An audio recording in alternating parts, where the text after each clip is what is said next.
Muito bom dia, meus amados, minhas amadas, como vocês estão? Espero que vocês estejam bem. Hoje a gente está iniciando a nossa terceira sessão da mentoria em grupo, MED-GR, um lugar para a gente trocar informações, insights, orientações e feedbacks sobre todo esse material do inconsciente que a gente vem trabalhando dentro do Medicina e Simbólica, né? A gente tem 4 pilares principais, então, que são os pilares que são discutidos ao longo destas reuniões, né? Então, a gente tem desde, primeiro, entender qual é a origem biopsico-imunoendocrinológica disso, né? Então, como que funciona isso? Como é que vem do sutil para o concreto a manifestação do sintoma crônico, né? Segundo, a gente tem como acessar para entender de onde é a raiz desse sintoma, né? Que são o que a gente diz os níveis de investigação. Então, a gente tem 3 níveis de investigação, são eles o nível concreto, que é o físico, né, que é a alopatia, de uma maneira geral, a parte médica. Segundo, o nível mental, que são quais são os gatilhos que te levam àquela situação. E terceiro, o nível conectivo, que é o nível do campo, né, do campo eletromagnético mesmo, teu campo interno, o campo do seu redor, seja ele do trabalho, do ambiente de casa, etc, né? E quarto, quais são os princípios de terapêutica que a gente pode utilizar, além do convencional, para entender como resolver esses gatilhos, né? Sabendo que, partindo da premissa que quem está aqui já deve ter passado por várias situações, médico, psicólogo, fisioterapeuta, terapeuta, etc. E, no fim, não chega na raiz do ponto das suas questões. E aí a gente traz aqui 2 braços principais dessa terapêutica, que seriam através da interpretação de sonhos para aqueles que sonham, para aqueles que não têm isso bloqueado. Quando você está aqui, de uma maneira geral, você desbloqueia isso, né? Porque você entra em contato com esse material e o inconsciente vai fazendo o trabalho dele, né? E a partir disso, quais são as fases alquímicas que a gente se encontra e quais são as operações que estão ocorrendo no inconsciente ou que estão emperradas nesse momento e que ações a gente precisa tomar para essa resolutividade. E aí sim, definitivamente se libertar desses sintomas, certo? Então, no dia de hoje, a gente vai conversar um pouquinho mais sobre os pilares dos padrões comportamentais e o que trazem de sintoma, como eles se traduzem no corpo, né? E, numa sequência, a gente vai falar um pouquinho sobre as operações alquímicas e como a gente encontra isso em relação aos princípios de cura que a gente tem que efetuar, que a gente vai efetivar dentro da nossa vida, tanto do ponto de vista consciente quanto inconsciente, para que a gente consiga, né, destravar isso e definitivamente se liberar desses sintomas, certo? Então eu vou compartilhar a nossa tela para a gente continuar. Muito bem. Então aqui a gente tem... Vou colocar esse aqui para vocês. A gente tem os sintomas, né? Continuando a conversar sobre os sintomas e padrões que a gente estava falando anteriormente, né? A gente parte agora para uma conversa de outro tipo de alteração no concreto, né?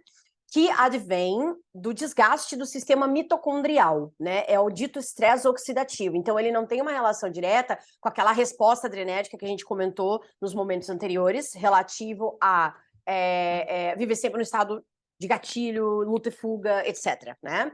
Aqui a gente tem uma outra ótica nessa situação que causa outros problemas no nosso corpo, né? Então, por exemplo, o sistema mitocondrial, ele é o responsável pelo processamento energético no nosso corpo, literalmente, o que produz energia, né? Através do ATP, a gente fala, é uma molécula, né?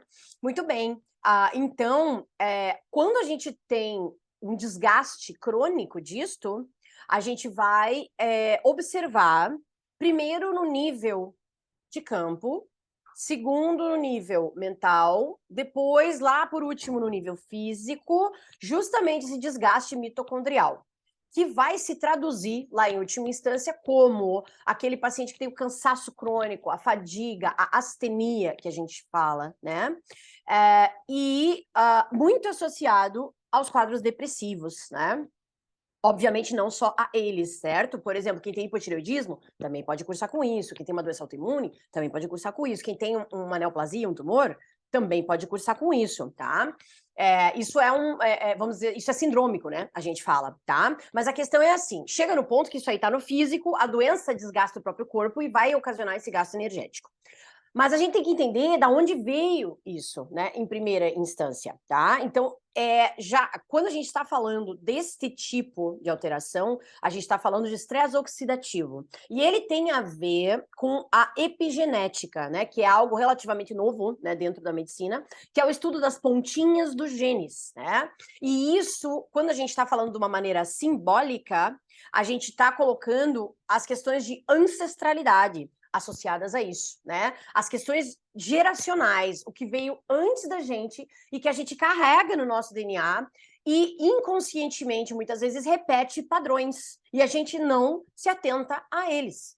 E quando a gente se dá por conta que existe alguma coisa nesse sentido acontecendo, o que a gente acaba, vamos dizer assim, sendo trucado na nossa vida quando a gente está diante de uma situação dessa que chegou no nosso físico, né? Que saiu do plano mental, saiu do plano conectivo, familiar, ancestral, mas que veio para o físico através de um sintoma, uma doença, né? É o momento da gente ter a tomada de decisão da quebra de padrão ou não, né? Então veja que forte é isso, né? Que poderoso é isso. Quando a gente tem essa consciência, ao invés de a gente ficar batendo cabeça com o sintoma, batendo cabeça de médico em médico, tentando entender o que está acontecendo, o que a gente faz? A gente observa além, a gente vê da onde aquilo vem em nós, né? Então, aonde isso aí está geralmente linkado, enganchado, né? Em conflitos externos, internos, geracionais, que adoecem o próprio paciente, podem adoecer o seu entorno. Quando a gente tem disfuncionalidades familiares, né? Tem um membro da família que, vamos falar aqui no popular, toca o terror, né? E com isso ele desequilibra, desestabiliza o campo familiar. Junto com isso, eu posso. Daí, claro, aí isso se manifesta, né, em diversas formas, e aqui a gente está comentando uma das formas mais comuns de isso se manifestar é a fadiga crônica, né, ou os quadros depressivos mesmo, tá? Com diagnóstico, né? Muitas vezes problemas dentais, né? Problemas de dentes, né? Dentista deve ver muito isso, com certeza, né? Que não tem uma causa anatômico-fisiológica detectada. Simplesmente o dente quebra. O dente quebra 2, 3 vezes, aquele mesmo dente ou outros dentes, né? Um dente que tem um problema interno na raiz, no canal, e a pessoa nunca nem sentiu, né? Cistos, etc. Até tô atendendo um paciente agora que tá justamente com isso. Ela teve problemas subsequentes dentários nos últimos 6 meses, né?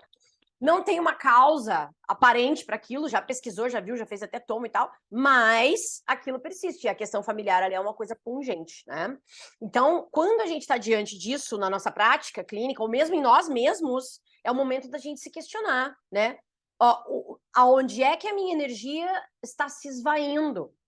Qual é o racho que eu tenho no meu campo para isso? Ou qual é o gatilho mental que mesmo inconscientemente eu estou operando?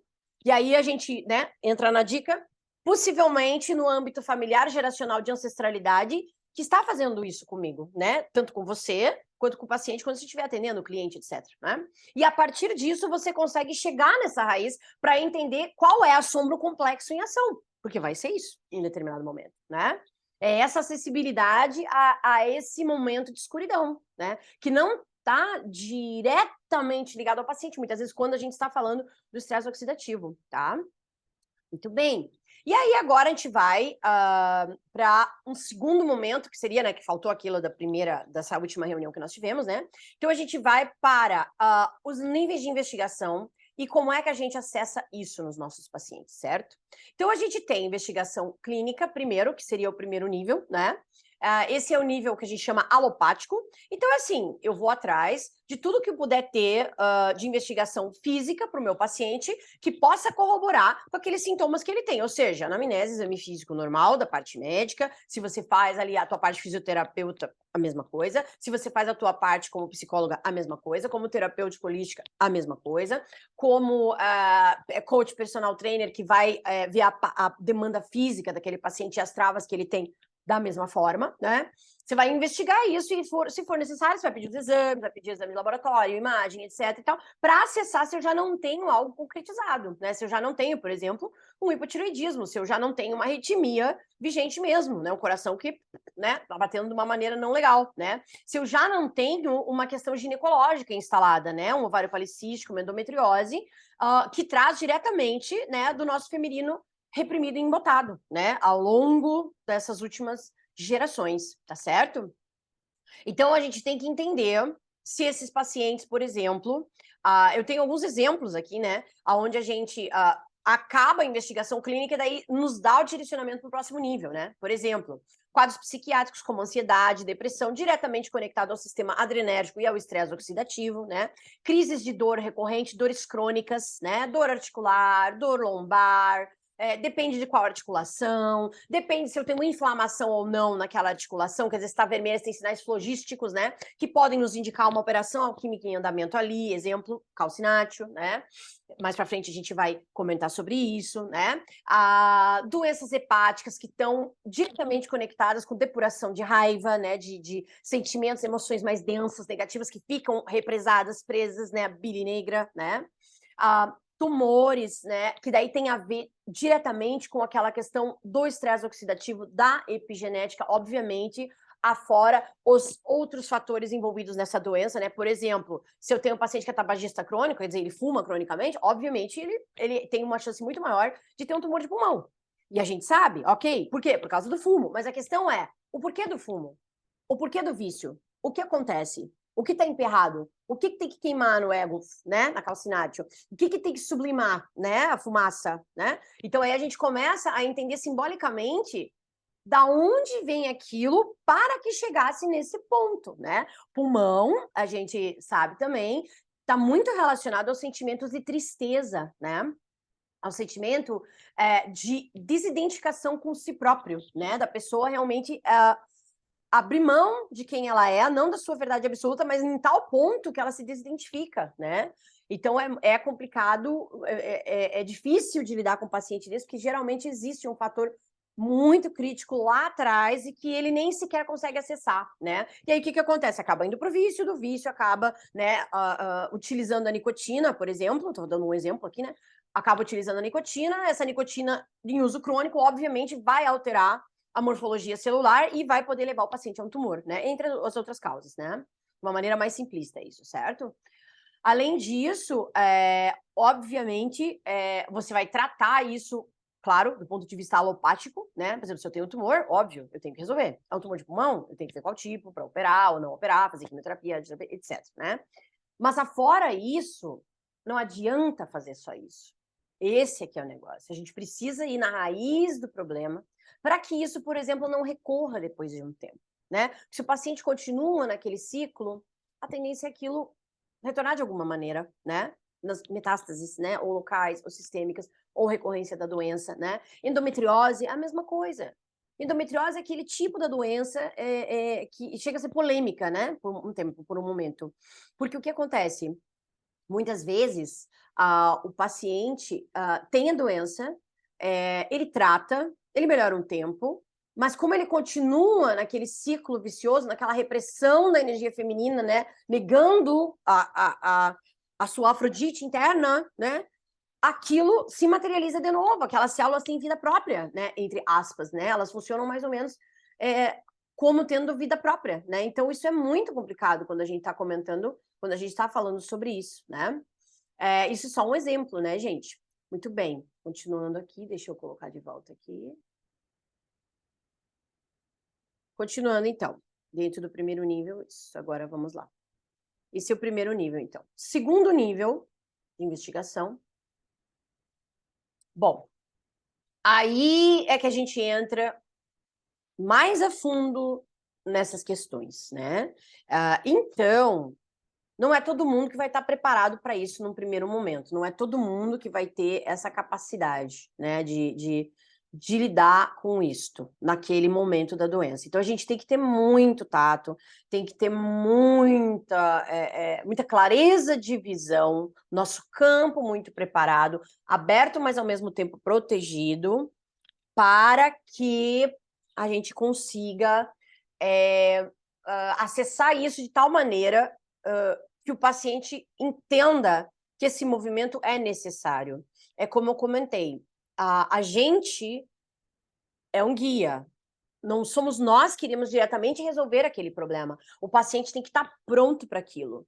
Então, a gente entrega uma chave, mas a única pessoa que vai poder colocar essa chave na fechadura, girar e abrir a porta é o próprio paciente, é o próprio cliente. Ou, no nosso caso, somos nós mesmos. Ninguém vai fazer isso por nós. Né? Então, não adianta querer transferir isso, né? Como a gente diz, faz parte da cura, o desejo de ser curado, já de Sêneca, há muitos e muitos séculos atrás. Olha a clareza de visão, né, desse pensador, tá? Então, tem que ter muito critério, mas uma vez que o paciente está pronto, fica mais fácil para a gente conversar, né? Porque a partir do momento que ele entende que só o que é visto vai ser curado, se a gente não sabe, não tem noção daquilo, como é que a gente vai antecipar isso para o nosso paciente? Não tem como, né? Então, como que a gente faz isso na prática, né? Primeiro, você tem que estar preparado para enxergar isso acontecendo nele, né? Enxergar as operações alquímicas acontecendo, enxergar que aquele paciente tem um bloqueio muito grande, vou dar um exemplo, né? Paciente feminina tem um bloqueio muito grande, uma Deméter na sombra. Cuida, e acha que todo mundo devia cuidar dela, mas não fala. E aí, o que acontece? Inflamação, dor, né? Aquela dourada no corpo, inflamação em junta, né? Dor crônica, não consegue se mexer, fica travada na cama de manhã, tem que começar a se movimentar, circular energia para alguma coisa funcionar nela, né? Você faz os exames e tudo, não tem nenhum marcador positivo para artrite, para lúpus, etc., né? Mesmo para fibromialgia, né? Se bem que muitas são identificadas ou diagnosticadas assim mesmo, não tendo CPK muito aumentada, né? Que é uma das enzimas que a gente usa.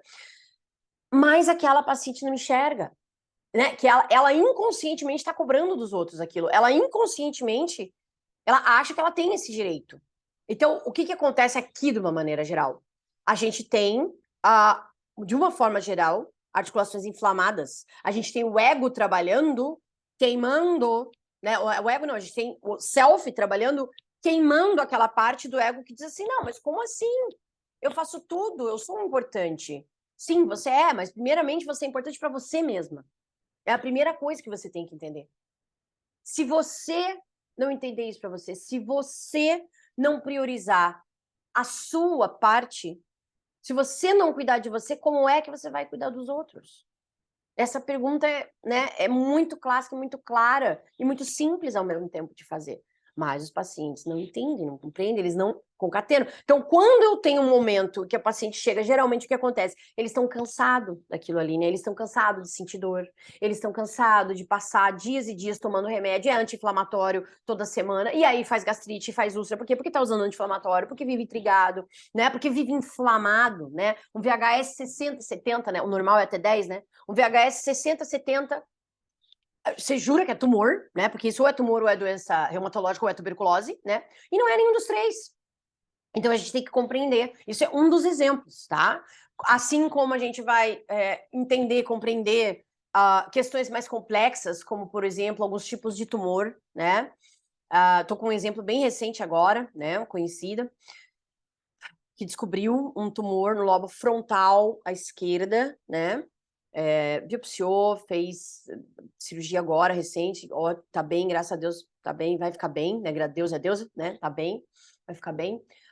Mas o fato é assim, o que acontecia ali? Ali a gente tem muitas questões de ancestralidade, tem muitas coisas nas gerações anteriores, familiares, que remetem àquela premissa básica que a gente tem, que é a síndrome da impostora, né? E com isso uma autocobrança, uma autoexigência muito grande e necessidade de controle absoluta, né? De controle das coisas, da situação. Achar que é dono da vida própria, dono do entorno, dono nesse sentido de ser o controlador, né? E enquanto a gente não entende isso, enquanto a gente não desapega dessa posição e entender de que nós não controlamos quase nada na nossa vida, efetivamente, e abrir mão, né, let go, desapegar disto, enquanto a gente não compreende isso, a gente pode incorrer em sérios problemas. Esses problemas geralmente vão se manifestar aonde, né, simbolicamente falando, na cabeça.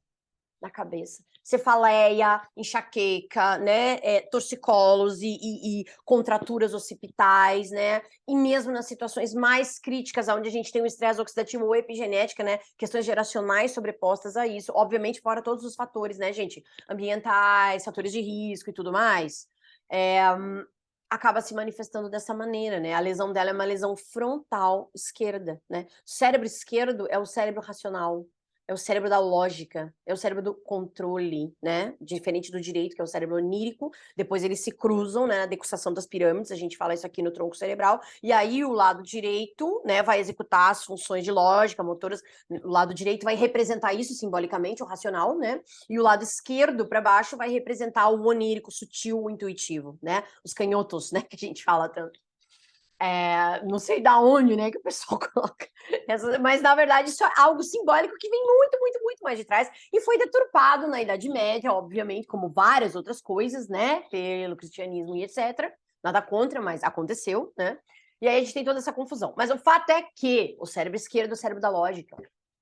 E essa lesão vem justo ali, né? Para chamar a atenção e dizer, pare. Existe um espaço que está sendo ocupado por algo que não te pertence ali. Não é teu, desapegue, né? Então, espero muito do fundo do coração que dê tudo certo, que ela fique bem, que vai ficar. Mas só para vocês terem um outro exemplo, né? Então, obviamente que um paciente, nesse momento exato, nessa situação, com esse diagnóstico tão precoce, você não vai chegar e falar isso para ele naquele momento. Mas você, quando você está atendendo, ou você, quando você está diante de uma situação dessa, você já está raciocinando isso. Você já compreendeu. Tem isso, né? Então, vamos entender quais são essas situações em que eu acho que eu tenho um controle sobre aquilo, mas que eu preciso compreender que eu não tenho, né? Então, isso é muito importante. Isso é muito crítico da gente compreender. Então, o segundo nível, ele vai versar sobre essas coisas, né? É nisso que nós vamos ir atrás. Quais são os bloqueios, gatilhos mentais? Quais são os padrões mentais que acabaram concretizando num sintoma, numa doença, aquilo, certo? Se o paciente tiver o campo ou a cabeça um pouquinho mais aberta, ele já vai começar a te trazer sonhos e sincronicidades. E aí o trabalho fica mais fácil. Realmente isso facilita, né? Muito bem. Então, quando a gente está diante, agora esqueminha prático, né? Quando a gente está diante de quadros de dor, por exemplo, né?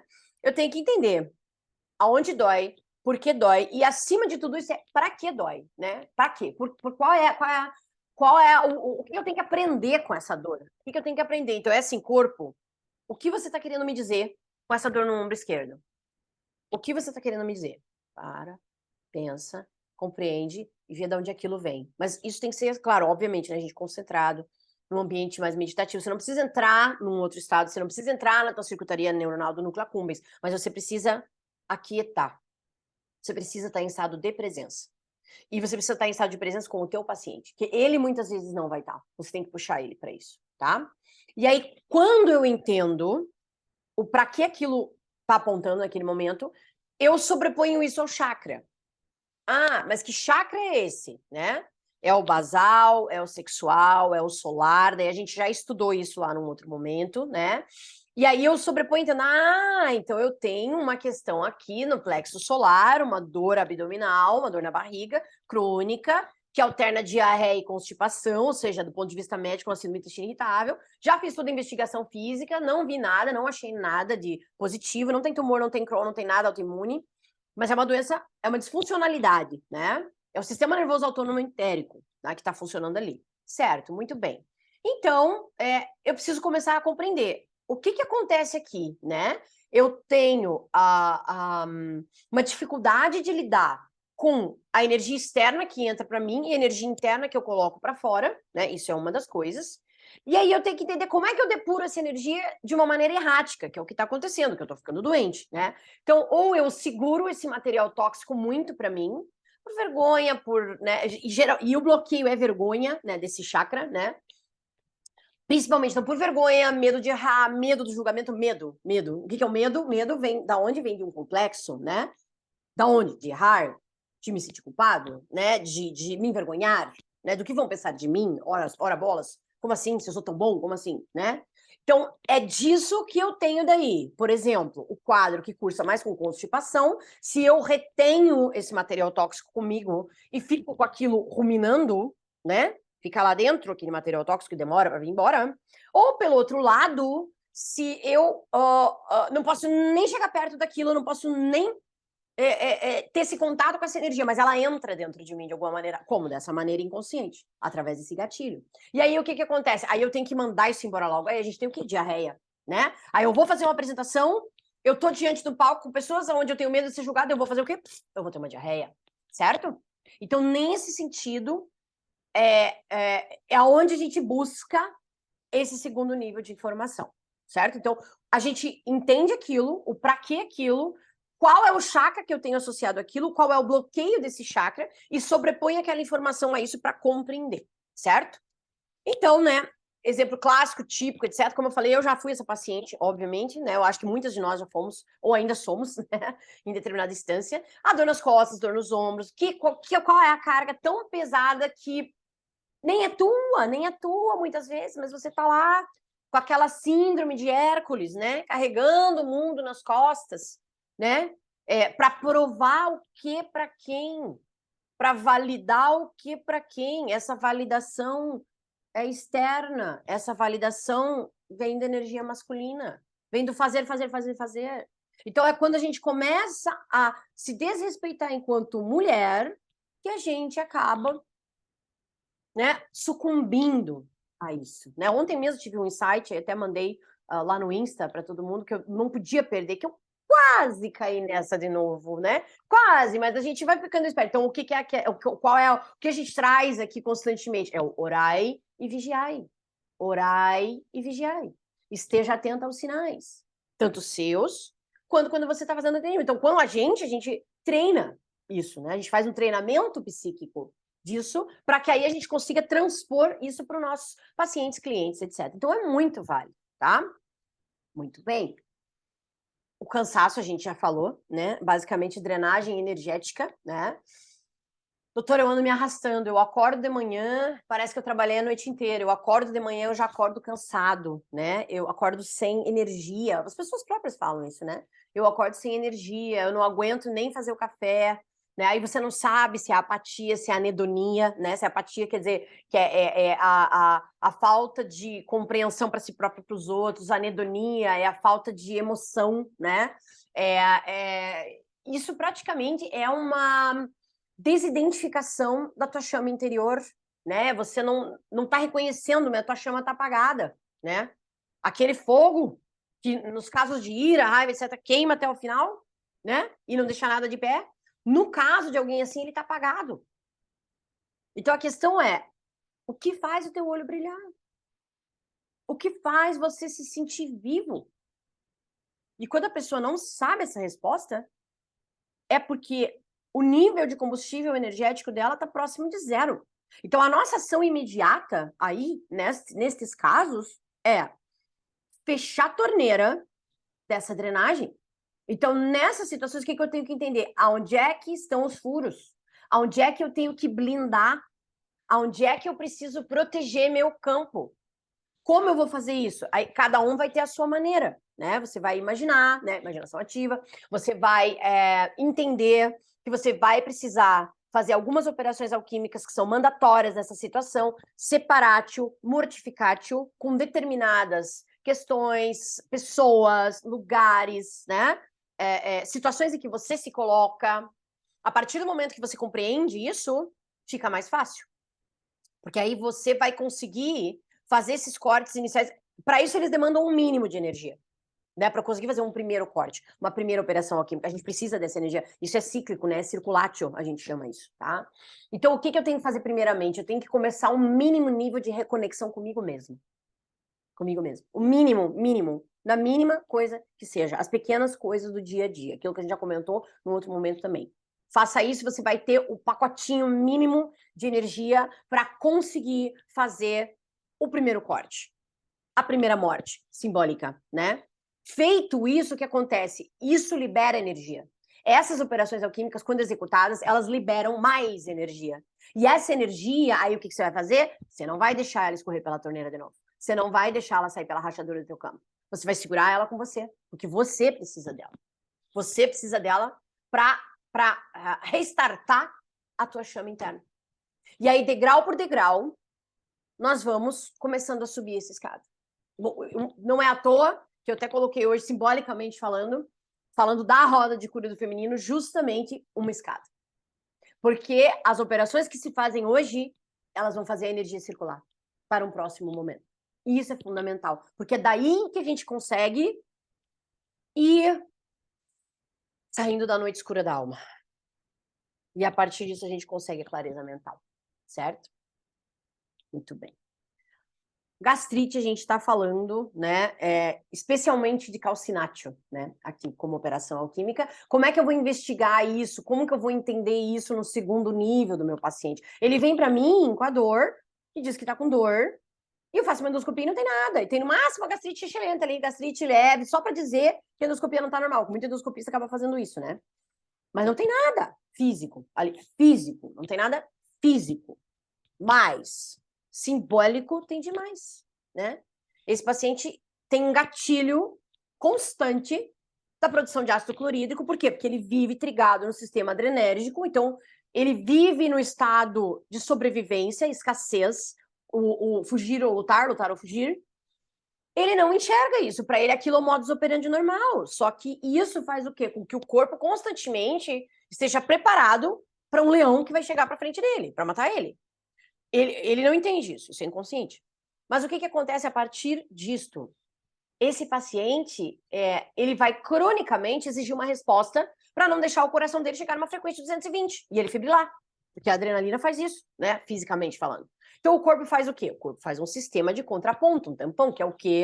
O sistema nervoso autônomo, né, o parasimpático, o representante maior, nervo vago se insere lá embaixo na pata de ganso, e uma das ações dele é produzir mais ácido clorídrico. Então, o que acontece? Como ele é muito, muito, muito estimulado, isso, obviamente, aumenta a produção de ácido clorídrico. E isso vai fazer com que machuque aquela mucosa do estômago? Vai, claro que vai. Entende? E aí, o que o paciente te reclama? É dor em queimação. A dor é em queimação. Isso queima, né? Queima o quê? Tem que queimar o quê? Alguma parte do ego, alguma contraparte do ego que está lá e que está fazendo com que esse paciente constantemente viva nesse estado. O que seria isso? Aí vai depender de cada contexto, né? É uma situação de embate, onde ele acha que ele pode mais, ou que ele acha que, de repente, ele está sempre certo e o resto está errado, né? Ele acha que ele está sendo subjugado por um ambiente, uma pessoa, uma determinada situação, e isso tira ele do prumo, fica com raiva por conta disso, fica irado, né? Pegando fogo, né, por causa disso. Num relacionamento, né, existe, por exemplo, uma constante de desentendimentos e brigas que levam esse paciente a estar constantemente trigado no sistema adrenérgico, de alguma maneira, um relacionamento abusivo, né? Então, são várias questões que a gente tem que identificar, tá? Quando a gente fala em tosse crônica, né, falando no segundo nível ainda, né, o paciente que tem refluxo, tosse crônica, pigarro, né, onde a gente está lidando mais aí, ó, é mais no chakra laríngeo, né, são situações de sobrecarga externa ou interna, mas que não são verbalizadas, é aquele problema da sua verdade materializada na palavra, né?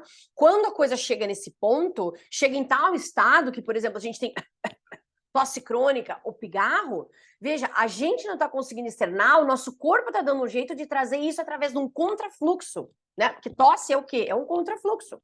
O pigarro é o quê? É um contrafluxo. Não, isso não pode mais, você não pode mais engolir isso. Você não pode mais colocar isso para dentro da tua via aérea, você tem que jogar isso para fora. Mesmo contra a vontade, mesmo contra o teu próprio vou até dizer assim, um ponto mais leigo, subconsciente. O teu inconsciente profundo tá falando para você, não dá mais, não dá mais. Então, o que ele faz? Tosse, né? Paciente que aconteceu isso há pouco tempo atrás, não tinha dor, não tinha nada, somente essa tosse. Que, claro, a primeira coisa que a gente pensa, o que é? Refluxo, daí vem lá do estômago, daí aquilo que a gente acabou de falar. Mas eu já tinha percebido que isso não era algo concreto. que era algo simbólico materializando, mas cheguei a falar e tudo, mas o paciente não tem muita abertura para isso.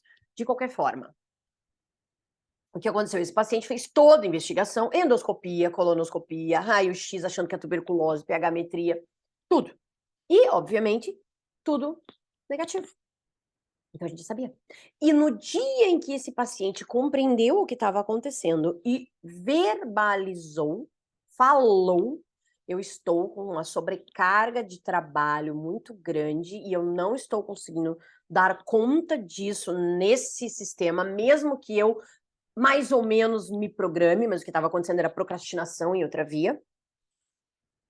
Ele falou isso, ele trouxe para o concreto na palavra. O que aconteceu? Uma semana depois, ele não tinha mais tosse.